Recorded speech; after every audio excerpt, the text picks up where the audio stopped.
শান্তি প্রিয়। পৃথিবীতে মুসলমানদের চাইতে শান্তি প্রিয় আর কোনো জাতি নাই, হতে পারে না। আলহামদুলিল্লাহ বলেন।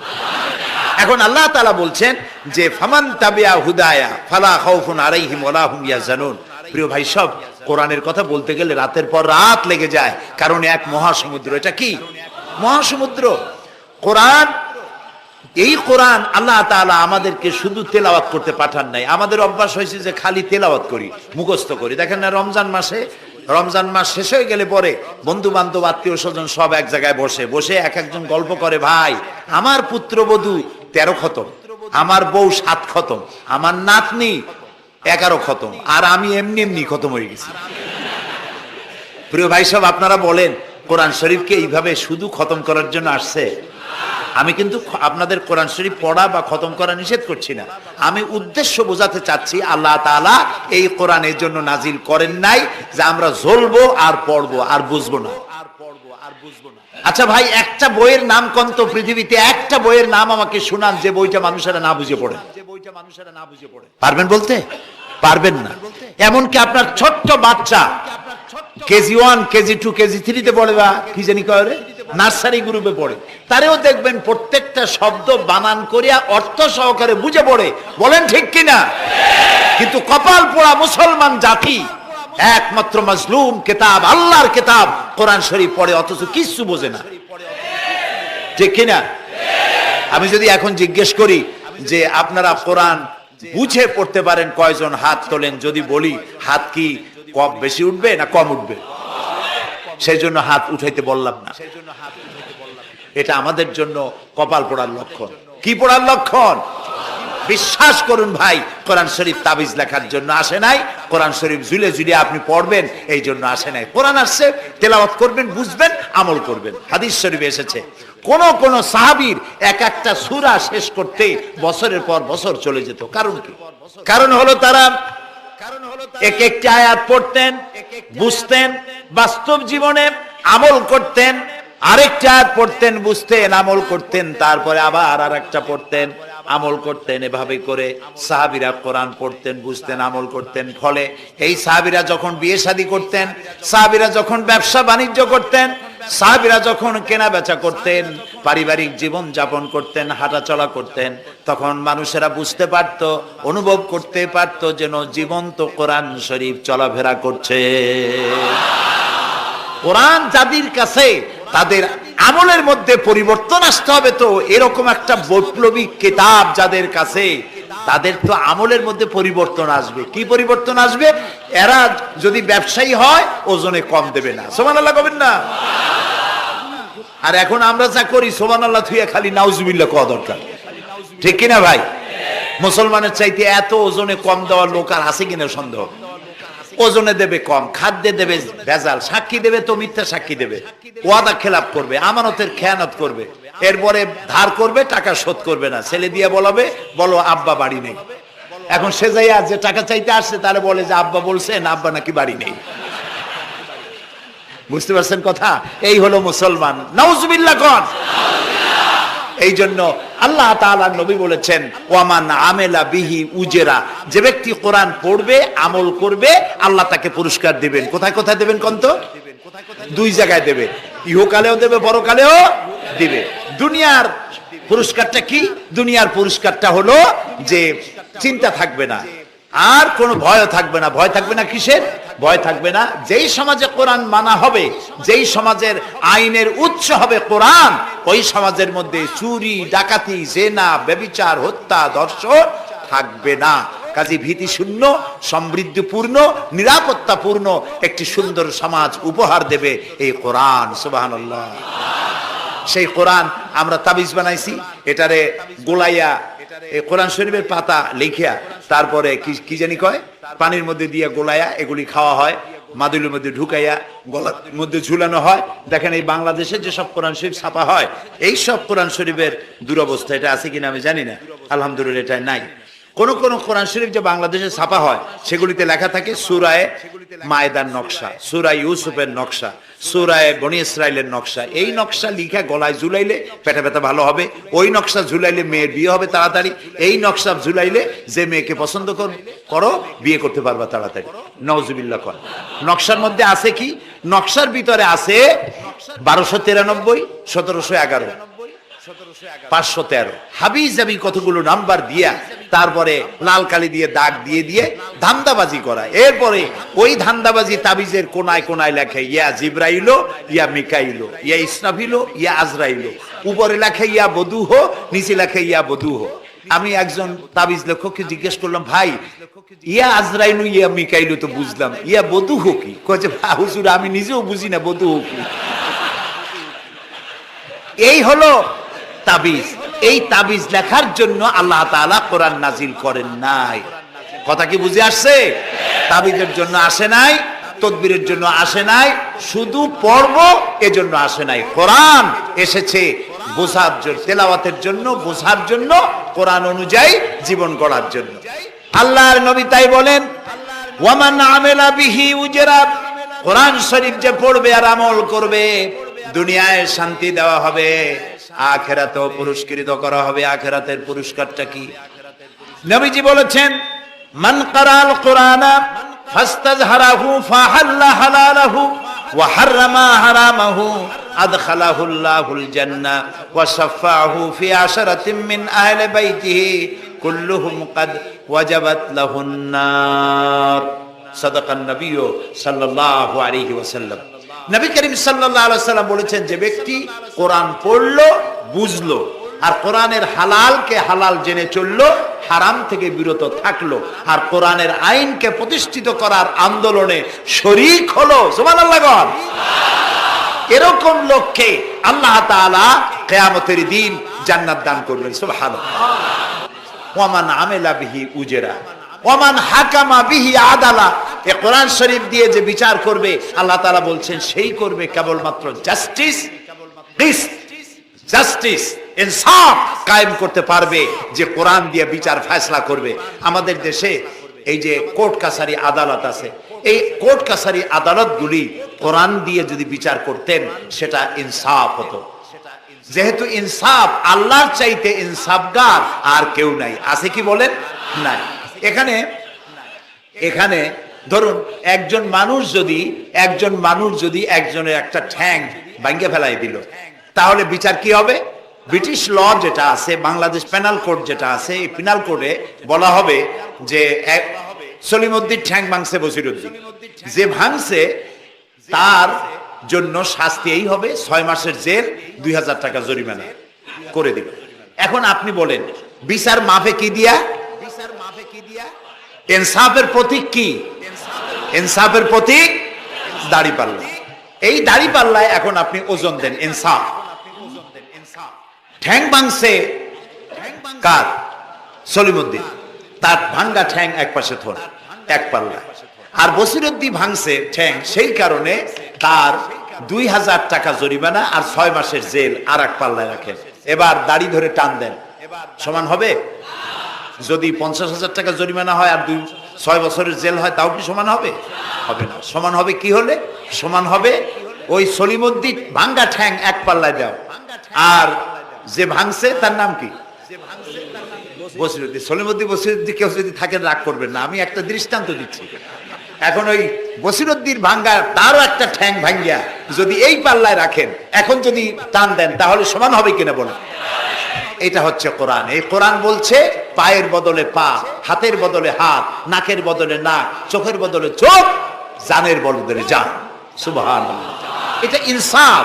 এই ইনসাফ হচ্ছে কোরআনের দেওয়া ইনসাফ। সুতরাং আল্লাহ তাআলা নবী বলছেন, ওয়ামান হাকামা বিহি আদালা, যে ব্যক্তি এই কোরআন দিয়ে বিচার ফয়সালা করবে, যে ব্যক্তি, যে পরিবার, যে সমাজ, তারা ইনসাফ কায়েম করতে পারবে। যেহেতু আল্লাহর চাইতে ইনসাফগার পৃথিবীতে আর কেউ নাই, আকাশেও নাই, জমিনেও নাই।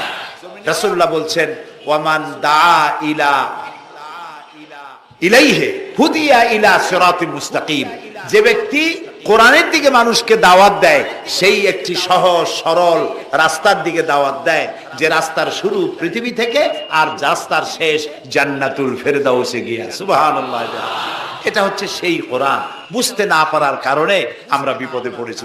আমরা বিপদে পড়েছি। প্রিয় ভাই সব, আপনারা আছেন কষ্টে, বসেছেন পানির মধ্যে, আছেন দাঁড়াইয়া, মাথার উপরে ছেঁড়া সামিয়ানা বিরক্ত করছে। আমি লম্বা করতে চাই না, অল্পের মধ্যে ছেড়ে দেই যাতে করে আপনাদেরও সুবিধা হয়, কষ্ট না হয়।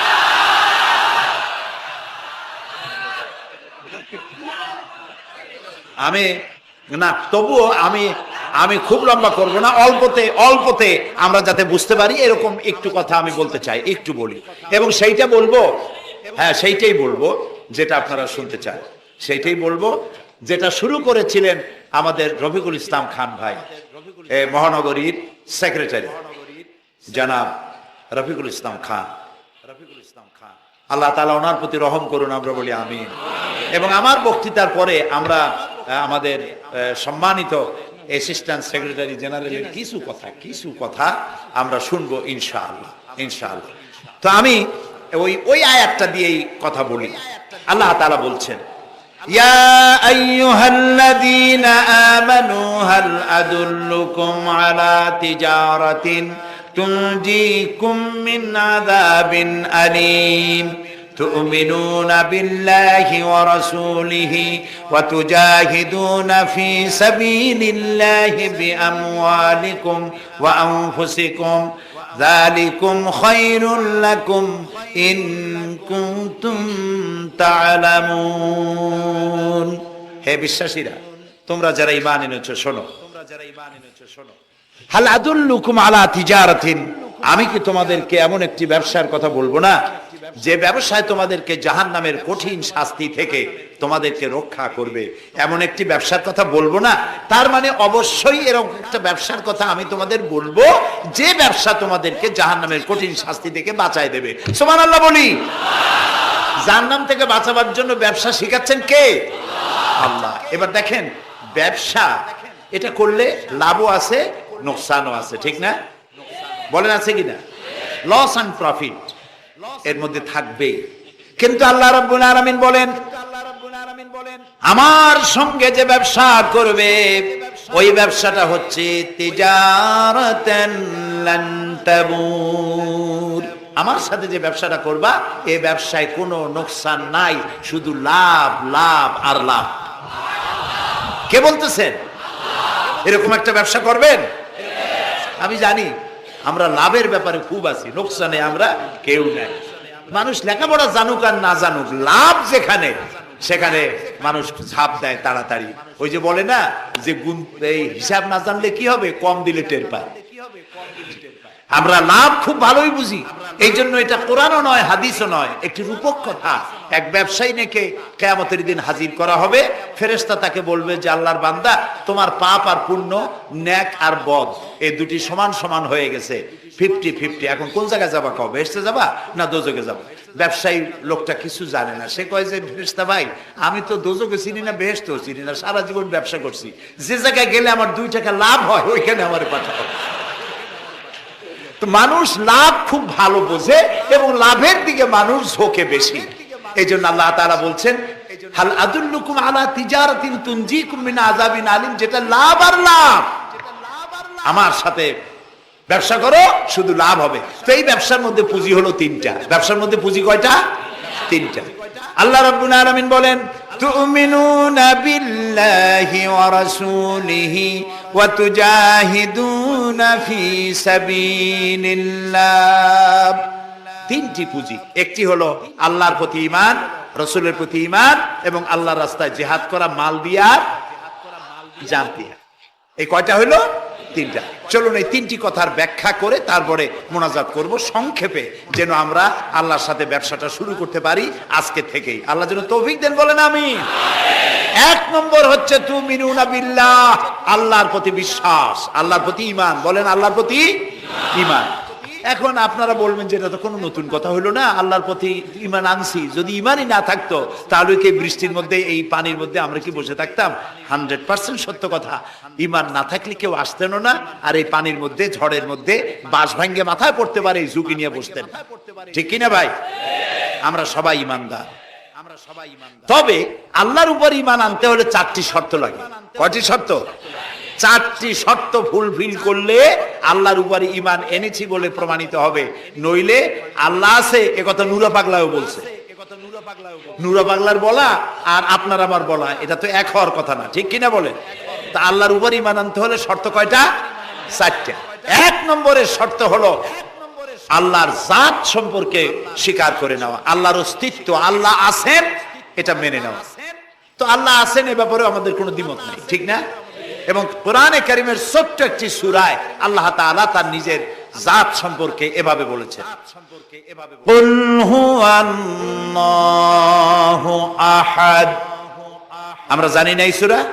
পড়েন, কুল হুয়াল্লাহু আহাদ আল্লাহুস সামাদ লাম ইয়ালিদ ওয়া লাম ইউলাদ ওয়া লাম ইয়াকুল লাহু কুফুয়ান আহাদ। আল্লাহ তাআলা বলেন, বলো হে নবী আপনি বলুন, আল্লাহ এক এবং একক, তিনি কারো মুখাপেক্ষী নন, তিনি কাউকে জন্ম দেন নাই, তাকেও কেউ জন্ম দেয় নাই। দুনিয়া এই আকাশে এবং জমিনে তার সমকক্ষ কেউ নাই। তিনি এক, তিনি একক, তিনি ছিলেন, তিনি আছেন এবং তিনি থাকবেন। লাইসা কামিসলিহি শাইউন, তার মতো কেউ নাই। তবে প্রশ্ন ওঠে আল্লাহ আছেন কোথায়? এরকম একটা প্রশ্ন করা যেতে পারে, আল্লাহ কোথায় আছেন? বলতে পারবেন কোথায় আছে? এটি নিয়ে বিভ্রান্তি আছে মানুষের মধ্যে। কেউ বলেন আল্লাহ সদা সর্বত্র বিরাজিত, সব জায়গায় তিনি আছেন। এই কথাটি সত্য নয়। আল্লাহর যদি সব জায়গায় থাকা লাগে তাহলে পৃথিবীর মধ্যে ভালো জায়গাও আছে, খারাপ জায়গাও আছে। আছে না খারাপ জায়গা? আমি সেসব জায়গার নাম নিলাম না, আপনারা বুঝে নেন। তাহলে আল্লাহ সব জায়গায় থাকলে এই কথা যদি সত্য হয় তাহলে এটি অত্যন্ত বেয়াদবিমূলক কথা, এ কথা ঠিক না। আল্লাহ আছেন কোথায়? আল্লাহ নিজেই বলছেন তিনি কোথায় আছেন। কোরআনে কারীমে রব্বুল আলামিন তিনি কোথায় আছেন একথা তিনি নিজেই বলে দিয়েছেন, আর রহমানু আলাল আরশিস তাওয়া। আল্লাহ তাআলা আরশের উপরে আছেন, সুবহানাল্লাহি ওয়া বিহামদিহি। এবং প্রত্যেক রাত্রে তিনি শেষ রাত্রে প্রথম আকাশে আসেন, নবী করিম সাল্লাল্লাহু আলাইহি সাল্লাম বলেছেন। প্রিয় ভাই সব, তো আল্লাহ তাআলা সদা সর্বত্র বিরাজমান যে কথাটা বলা হয় এটা আক্ষরিক অর্থে ওরকম না, এটা ব্যাখ্যা সাপেক্ষে কথা। আল্লাহ সদা সর্বত্র সব জায়গা সম্পর্কে ওয়াকিফাল, তিনি সব জানেন, সব দেখেন। তিনি সামিউন, তিনি বাসিরুন, তিনি দেখতে পান, তিনি শুনতে পান। আপনার আমার দেখার মধ্যে কোনো বাধা, প্রাচীর, অবস্ট্রাকশন কিছু একটা থাকতেই পারে। আল্লাহর দেখার মধ্যে কোনো বাধা নাই। অন্ধকার রাতেও দেখেন, কুয়াশাচ্ছন্ন হলেও দেখেন, মেঘের মধ্যেও দেখেন, তার দেখায় কোনো বাধা নাই, তার শোনায় কোনো বাধা নাই। এমন কি মহাসাগরের অতল তলদেশী ছোট্ট পাথরের গায়ে লাগানো একটি ছোট্ট পোকা, যাকে মাইক্রোস্কোপ যন্ত্র ছাড়া দেখা যায় না, এমন ছোট্ট সূক্ষ্ম একটি পোকাও যদি, ক্ষুদ্র একটি পোকাও যদি পেটের জ্বালায় অথবা ক্ষুধার জ্বালায় চিৎকার মারে, কেউ শুনতে পায় না। আরশের মালিক আল্লাহ রব্বুল আলামিন তা শুনতে পান। এ হচ্ছে আল্লাহ, তিনি সব শুনতে পান, সব দেখতে পান। তার জাত সম্পর্কে স্বীকার করে নেওয়া, মেনে নেওয়া, তিনি আছেন, তার শক্তি সহকারে তাকে মানা। আমরা যে কোনো জিনিস বিশ্বাস করি তার শক্তি সহকারে বিশ্বাস করি। বাতাসকে বিশ্বাস করি, প্রচন্ড বেগে বয়ে গেলে আমাদের মাথার উপরে যা আছে ভাঙিয়ে চুরে সব শেষ করি ভালো, এভাবে বিশ্বাস করি। পানিকে বিশ্বাস করি, সে চুবায়ে মারতে পারে, ডুবায়ে মারতে পারে। পানি চুবানো, ভিজানো এ শক্তি পানির আছে। আমরা আগুনকে বিশ্বাস করি, জ্বালিয়ে পুড়িয়ে ছাই করে দিতে পারে, এভাবে আগুনের শক্তি সহকারে বিশ্বাস করি। সাপকে বিশ্বাস করি, বাঘকে বিশ্বাস করি, দংশন করলে, থাবা মারলে কাম সারা। পয়জনকে বিশ্বাস করি, খাইলে পরে মরে যেতে পারি, শক্তি সহকারে বিশ্বাস করি, ঠিক না? এখন আল্লাহরে বিশ্বাস করি, এই কথা শুধু বললেই হবে না, আল্লাহকে বিশ্বাস করতে হবে তার গুণ সহকারে। সেই জন্য 4টি শর্তের 1 নম্বর শর্ত হলো আল্লাহর অস্তিত্বকে মানা। 2 নম্বরের শর্ত হচ্ছে আল্লাহর গুণাবলীকে স্বীকার করা, মেনে নেওয়া। আল্লাহর গুণাবলী কি? কোরআন শরীফে আল্লাহর অনেকগুলি নাম আছে। আল্লাহ এ হচ্ছে ইসমে জাত। আল্লাহ এটা কি? ইসমে জাত, আসল নাম কি? আল্লাহ। বলেন সবাই আল্লাহ। ন কিন্তু আল্লাহ এটা অশুদ্ধ, বলার সময় মুখটা যাবে আল্লাহ। বলেন সবাই আল্লাহ। কি মধুর নাম, সুবহানাল্লাহ। সুবহানাল্লাহ। আল্লাহ নিজেই বলেছেন ওয়ালাহুল আসমাউল হুসনা, আল্লাহ রয়েছে সুন্দর সুন্দর নাম। 99টি নামের কথা কোরআনে কারিমে আল্লাহ তাআলা নিজেই বলেছেন। সুবহানাল্লাহ। এখন ওই নামগুলিকে বলা হয় সিফাতি নাম, অর্থাৎ গুণবাচক নাম। এই গুণ সহকারে তাকে স্বীকার করতে হবে।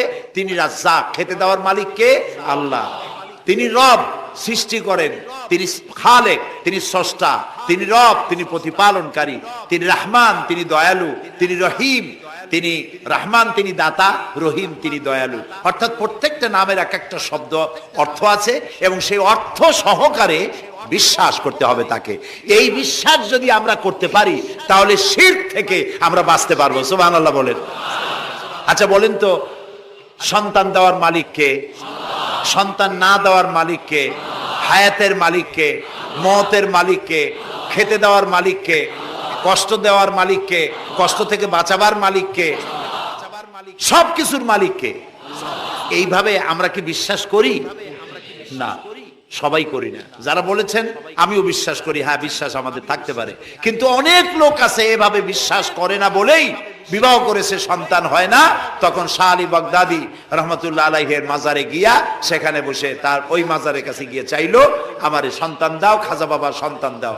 অথবা হাইকোর্টের মাজারে বৃহস্পতিবার দিন গিয়ে ভিড় করলো, বাবা সন্তান দাও, অথবা মামলায় পড়েছি বাঁচায় দাও, পরীক্ষা দেবে ছেলে পাস করায় দাও ইত্যাদি। বলেন এরকম? বলে না? জায়েজ নাই, একদম জায়েজ নাই। কাকে বলতে হবে? আল্লাহর নবী বলেছেন ওয়াইদা সাআলতা ফাসআলিল্লাহ, কিছু বলতে চাইলে আল্লাহরে বলো। ওয়াইজা সাআলতা ফাসআলিল ফাস ওয়াইজা ইসতাআনতা ফাসতাইন বিল্লাহ, সাহায্য যদি চাও আল্লাহর কাছে সাহায্য চাও। আমরা সূরা ফাতিহার ভিতরে প্রত্যেক নামাজের প্রতি রাকাতেই বলি ইয়্যাকা না'বুদু ওয়া ইয়্যাকা নাস্তাঈন। আল্লাহ তাআলা একমাত্র তোমার ইবাদত করি আর একমাত্র তোমারই কাছে সাহায্য কামনা করি। হযরত ইব্রাহিম আলাইহিস সালাম আমাদের জাতির পিতা। একটু আগে আমরা বলছি না সবাই, ইব্রাহিম আলাইহিস সালামকে আগুনে, এটারে এদিক ফিরিয়ে দিল কে? ইব্রাহিম আলাইহিস সালামকে আগুনে যখন ফেলে দেওয়া হচ্ছিল তখন হযরত জিবরাইল এসে বলছিলেন আমার কাছে সাহায্য চাও ইব্রাহিম, আমি তোমারে আগুন দিয়ে বাঁচায় দেব। এই যে ইব্রাহিম আলাইহিস সালামের কাছে তাকে সাহায্য দেওয়ার জন্য বলা হলো, এটা কি ঘোরাঘুরি করে? এই মাইকের হর্ন ঘুরান কেন? যেমন ছিল ওইদিকে দিয়ে দেন, আমারে শোনায় তো লাভ নাই। প্রিয় ভাই সব, ইব্রাহিম আলাইহিস সালামকে জিবরাইল বললেন আমার কাছে সাহায্য চাও। ইব্রাহিম আলাইহিস সালাম সাহায্য চাইছিলেন? বলেন চাইছিলেন? হযরত ইব্রাহিম বলেছেন জিবরাইল আমি কেন সাহায্য চাইব তোমার কাছে? আমি তো এমন কোন অন্ধ আল্লাহর ইবাদত করি না যিনি তার নিজের চোখে তার গোলামের দুঃখ দুর্দশা দেখতে পান না। আল্লাহ কি দেখছেন না যে আমি বিপদে পড়ছি? আমি তোমার কাছে কেন সাহায্য চাইবো? আমি আগুনে পড়লে যদি আল্লাহ খুশি হন তাহলে আমি তো এভাবে হাজার বার করতে রাজি আছি আমার আল্লাহকে খুশি করার জন্য। এটা হলো আল্লাহর প্রতি বিশ্বাস এবং আল্লাহর কাছে চাওয়া। চাইতে হবে কার কাছে? আমি বিপদে পড়ছি বলবো কারে? আমি অশান্তিতে আছি বলবো কারে? আমার অভাব আছে বলবো কারে? সর্বাবস্থায় আল্লাহকে বলতে হবে। দেখুন আমাদের জাতির পিতা ইব্রাহিম আলাইহিস সালামের কথা এই কোরআন শরীফে আল্লাহ তাআলা বলে দিয়েছেন। তিনি কি বলেছেন? হযরত ইব্রাহিম বলেছেন আল্লাযী হুয়া ইউতঈমুনি ওয়া ইয়াসকিন, আমি যখন ক্ষুধার্ত হই আল্লাহ আমারে খাওয়ান, আমি যখন তৃষ্ণার্ত হই আল্লাহ আমারে পান করান। ওয়াইদা মারিতু ফাহুয়া ইয়াশফিন, আমি যখন অসুস্থ হই আল্লাহ আমারে রোগ মুক্ত করেন। সুবহানাল্লাহ। আইয়ুব আলাইহিস সালাম 18 বছর রোগ ভোগ করলেন, কষ্ট পাইলেন, তিনি সাহায্য কার কাছে চাইছিলেন? ইউনূস আলাইহিস সালামের মতো বিপদে এই পৃথিবীর কোন মানুষ এত বড় বিপদে পড়ে নাই। মাছে তারে গিলে ফেললো, পানির অতল তলদেশে মাছ চলে গেল, মাছের পেটে দরজা নাই, জানালা নাই, ভেন্টিলেটর নাই, মাথা গলাইয়া কোন রকম বাইর হবে এমন কোন পথ নাই, বাঁচার কোনো উপায় নাই। হযরত ইউনূস আলাইহিস সালাম যখন মাছের পেটের ভিতরে বিরাট বিপদে পড়ে গেলেন। হযরত ইউনূস আলাইহিস সালাম সাহায্য কার কাছে চেয়েছিলেন বলুন? তিনি পড়লেন। আল্লাহ তাআলা তার ঘটনা কোরআন শরীফের মধ্যে এভাবে বর্ণনা করেছেন, ওয়াযান্নুন ইয যাহাবা মুগাদিবান ফাযান্না আন লান নাকদিরা আলাইহি ফানাদা ফি যুলুমাতি আন লা ইলাহা ইল্লা আনতা সুবহানাকা ইন্নী কুনতু মিনাজ জালিমিন। আল্লাহ শোনাচ্ছেন, ও পৃথিবীর মানুষেরা শোনো, ইউনূসকে যখন মাছে গিলে ফেললো, সে তখন ত্রিবিধ ফানাদা ফি যুলুমাত জমায় কাসির, ত্রিবিধ অন্ধকারের ভেতর থেকে তিনি চিৎকার মারলেন। রাতের অন্ধকার, মাছের পেটের অন্ধকার, পানির অন্ধকার, এই ত্রিবিধ অন্ধকারের মধ্য থেকে ইউনূস আলাইহিস সালাম চিৎকার মারলেন, লা ইলাহা ইল্লা আনতা, আয় আল্লাহ তুমি ছাড়া কোনো ইলাহা নাই, সুবহানাকা আমি তোমার প্রশংসা করছি। আয় আল্লাহ তাআলা আমি আমার নফসের উপরে জুলম করেছি, আমার উপরে আমি জুলম করেছি। আল্লাহ তাআলা এই চিৎকার শুনেছেন? হযরত ইউনূস আলাইহিস সালাম মাছের পেটের ভিতরে বসে যেই চিৎকার মেরেছিলেন কেউ শুনতে পায় নাই। পানির ভিতরে কেউ শোনে নাই, জমিনে কেউ শোনে নাই, অন্তরিক্ষেও কেউ শুনতে পায় নাই। আল্লাহ রাব্বুল আলামিন বলেন, আমি আরশের মালিক ইউনূসের চিৎকার আমি শুনেছি, শুধু শুনি নাই, জবাব দিয়ে দিয়েছি। ফাস্তাজাবনা লাহু ওয়া নাজ্জাইনাহু মিনাল গাম্মি ওয়া কাযালিকা নুনজিল মুমিনিন। আমি ইউনূসের ডাকের সাড়া দিয়া দিলাম, বিপদ থেকে বাঁচাই দিলাম। মাছের পেটের ভিতরে যন্ত্রণা শুরু হয়ে গেল, মাছ দেখলো বমি না করলে আর বাঁচবো না, এমন অবস্থা মাছের হয়ে গেল। মাছ পেটের ব্যথার জ্বালায় বেশি উঠলো, কেনারায় চলে গেল। ইউনূস আলাইহিস সালামকে বমি করে ফেলে দিল, মাছও বাঁচলো, ইউনূস আলাইহিস সালামও বাঁচলেন। আল্লাহ তাআলা বলেন, শুধু ইউনূস রে নয়, ওয়া কাযালিকা নুনজিল মুমিনিন, আমার মুমিন বান্দারা যদি বিপদে পড়ে, এরকম বিপদে যদি পড়ে যায় আর আমারে যদি ডাকে, আমি আল্লাহ রাব্বুল আলামিন এই বিপদ থেকে যত বড় বিপদ হোক আমি আল্লাহ বাঁচায়ে দেব।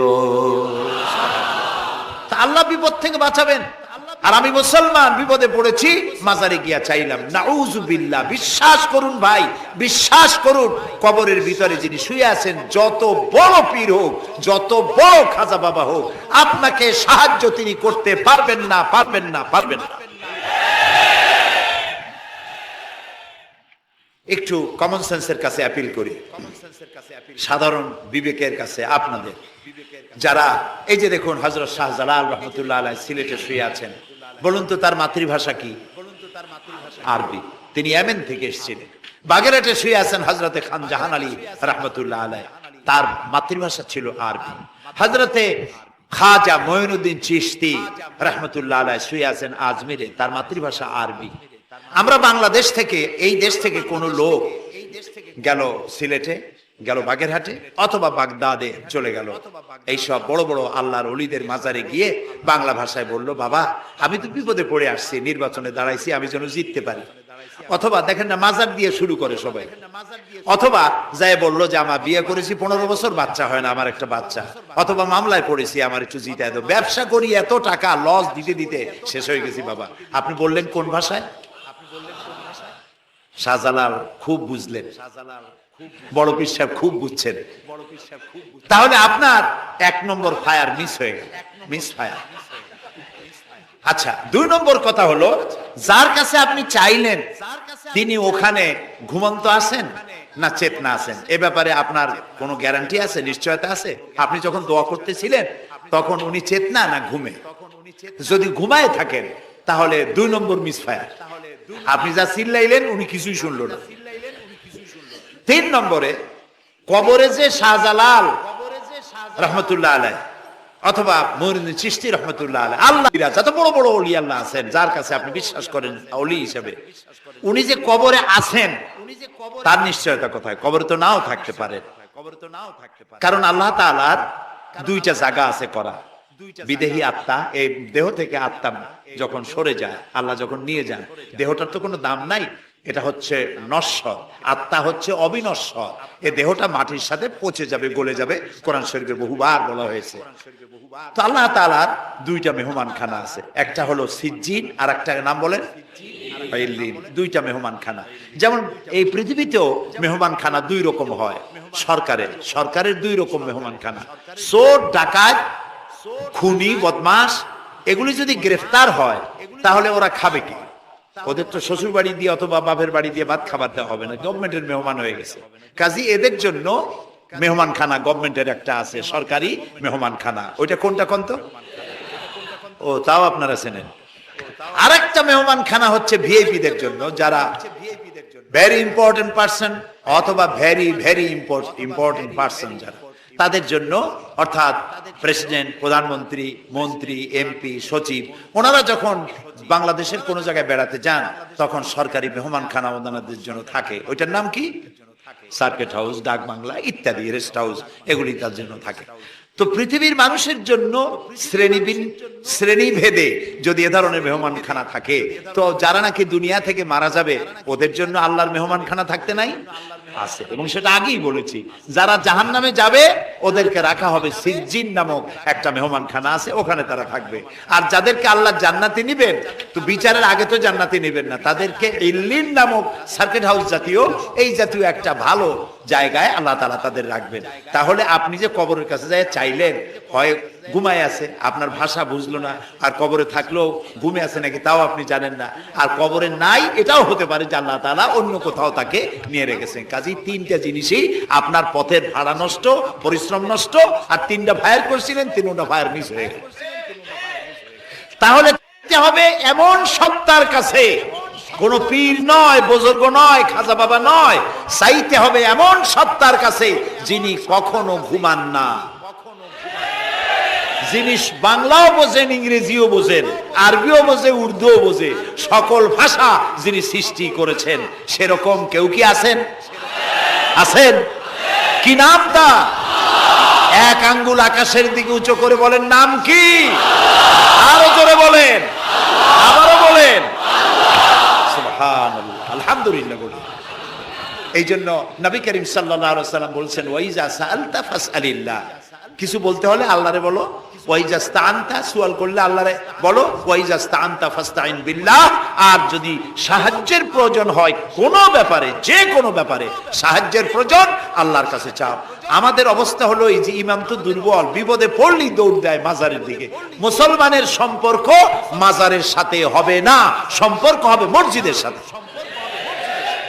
আল্লাহর নবী যখনই বিপদে পড়তেন, মুসিবতে পড়ে যেতেন, সঙ্গে সঙ্গে উজু করে মসজিদে নববীর ভিতরে প্রবেশ করতেন, 2 রাকাত কাজায়ে হাজাতের নামাজ পড়তেন, আল্লাহর দরবারে হাত তুলতেন, চোখের পানি ছেড়ে দিতেন, আল্লাহ রাব্বুল আলামিনের দরবারে মোনাজাত কবুল হয়ে যেত। নবীজি আমাদেরকে উপদেশ দিয়েছেন, বিপদে যদি পড়ো, মুসিবতে যদি পড়ে যাও, উজু করো, মসজিদের ভিতরে ঢুকে যাও, কাজায়ে হাজাতের নামাজ পড়ো, আর সেজদায় পড়ে চোখের পানি দিয়া, গাল ভিজানো নয়, চোখের পানি দিয়া যায় নামাজ ভিজিয়ে দাও, আর আল্লাহর কাছে প্রার্থনা করো, কাঁদতে থাকো। রব্বুল আলামিন, আল্লাহর নবী বলেছেন, বান্দা যদি গুনাহ মাফির জন্য গুনাহ করেছে, লজ্জায় অনুতপ্ত হয়ে অনুশোচনা করে বান্দা যখন কাঁদতে থাকে, চোখের পানি নাকের অর্ধেক আসতে না আসতে আল্লাহ রব্বুল আলামিন বান্দারে মাফ করে দেন। বিশেষ করে বুড়া মানুষ, আমাদের মধ্যে 2 শ্রেণীর লোক আছে, যুবক আর বৃদ্ধ। মাহফিল গুলিতে আল্লাহর মেহেরবানি যুবকেরা অনেক বেশি আসে, আলহামদুলিল্লাহ বলুন। এরকম আসতে করলেন কেন? আপনি তাকায় দেখেন, ডানে বায় তাকান, ডানে বায় তাকান, দাড়ি পাকা কয়জন আছে দেখেন। 2%, 3% or 5% দাড়ি পাকা হতে পারে, 95% যুবক আর যুবক। সুবহানাল্লাহ, আলহামদুলিল্লাহ। বামপন্থীদের এখানেই কষ্ট, এখানেই কষ্ট। তারা চিন্তা করে এত কষ্ট করিয়া পয়সা করি দিয়া তারপরে কর্মী বানাইলাম, একটা মাহফিলে গিয়া কি এর একটা সমাবেশ দেখলো, মাহফিলে গেল, আমাদের পুকুরের জিয়ানো মাছগুলি সব ইসলামের পুকুরে চলে গেল। এটা তাদের জন্য হেভি লস। আসলে ওরা ধরে রাখতে পারবে না, ঠেকাইতে পারবে না, গায়ে তো মুসলমানের রক্ত। রক্ত কার? এসব যুবকেরা একটা মুসলিম মায়ের পেটে জন্মগ্রহণ করেছে, একটা মুসলিম পিতার জন্মে আসছে। আর রাসূলুল্লাহ যুবকদের ব্যাপারে যে কত কথা বলেছেন, সুবহানাল্লাহ বলো। আগে রাসূলুল্লাহ বলেছেন কিয়ামতের দিন আল্লাহর আরশের ছায়া ছাড়া কোনো ছায়া থাকবে না, প্রচন্ড রৌদ্র হবে, জমিনটা তামার মতো হয়ে যাবে। ইন্না লিল্লাহি ওয়া ইন্না ইলাইহি রাজিউন। সেই জায়গায় আরশের নিচে 7 শ্রেণীর লোকদেরকে আল্লাহ তাআলা জায়গা দেবেন। কয় শ্রেণী? ওর মধ্যে এক শ্রেণী হচ্ছে শাবুন নাশা ফি ইবাদাতিল্লাহ, ওই সব যুবক যারা রাত কাটিয়েছে আল্লাহর ইবাদতের মধ্য দিয়ে। সুবহানাল্লাহ। যুবকদের ইবাদতে আল্লাহ তাআলা বেশি খুশি হন, বেশি খুশি হন। কারণ হলো এই যে মসজিদের ইমাম সাহেব অথবা প্রাইমারি স্কুলের মাস্টার যদি বলে যে আমি ঘুষ খাই না, এই কথার কোনো দাম আছে? আপনি প্রাইমারি স্কুলের মাস্টার, আপনি মসজিদের ইমাম, আপনার ঘুষ দেবে কেনা? ঘুষ খাই না বললে তো হবে না। কোন মন্ত্রী যদি বলে, এসপি যদি বলে, দারোগা যদি বলে ঘুষ খাই না, 1000 বার দাম আছে, ঠিক না ভাই? এখন একজন বুড়া যদি বলে যে প্রত্যেক রাত্রে আমি তাহাজ্জুদ পড়ি, আপনি তো পড়বেনই, কারণ আপনার তো ঘুম আসে না। কাশিতে এমন পাওয়া পাইছে, চোরবাড়ির কাছে আসতে পারে রাতের বেলায়, খালি কাশা, জম্মের কাশা। আর যুবকের তো তামাম দুনিয়ার ঘুম আইসে ঠাইসে ধরে। সেই যুবক সে যদি এই ঘুমকে দুহাতে ঠেলে দিয়ে যদি মধ্যরাতের পরে, রাতের 2/3 পরে যদি নামাজে দাঁড়ায় যায়, আল্লাহ রাব্বুল আলামিন খুশি হয়ে যান। সুবহানাল্লাহ বলো। এই যুবকদের সম্পর্কে রাসূলুল্লাহ কি সুন্দর কথা বলেছেন। রাসূলুল্লাহ বলেছেন উসিকুম বিশ-শাবাবে খায়রা ফাইন্নাহুম আরাক্কু আফইদা লাকাদ বাসানি আল্লাহু বিল হানিফিয়্যাতি সামহা ফাখালাফানি আশ-শুয়ুখ ওয়া হালাফানি আশ-শাবাব। সাদাকান নবী সাল্লাল্লাহু আলাইহি ওয়াসাল্লাম। নবী করিম সাল্লাল্লাহু আলাইহি ওয়াসাল্লাম বলেছেন, আমি তোমাদেরকে উপদেশ দিচ্ছি, তোমরা যুবকদের ব্যাপারে কল্যাণকামী হবে। সুবহানাল্লাহ বলেন।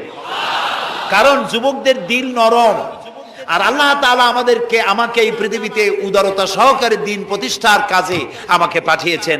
আর এই পৃথিবীতে আমার আল্লাহর দেওয়া ইসলাম প্রতিষ্ঠা করার কাজে আমার বিরোধিতা করেছে বুড়োরা, আর সহযোগিতা করেছে যুবকেরা। দেখেন না রাসূলুল্লাহর সাথে বিরোধিতা কারা করলো? তাদের বয়স কত? আবু জাহেল, আবু লাহাব, উতবা, সাইবা, মুগিরা, ওলীদ, আবু সুফিয়ান, কুষ্টি সুদ্দা, সকলের বয়স ছিল 40-এর ওপরে। আর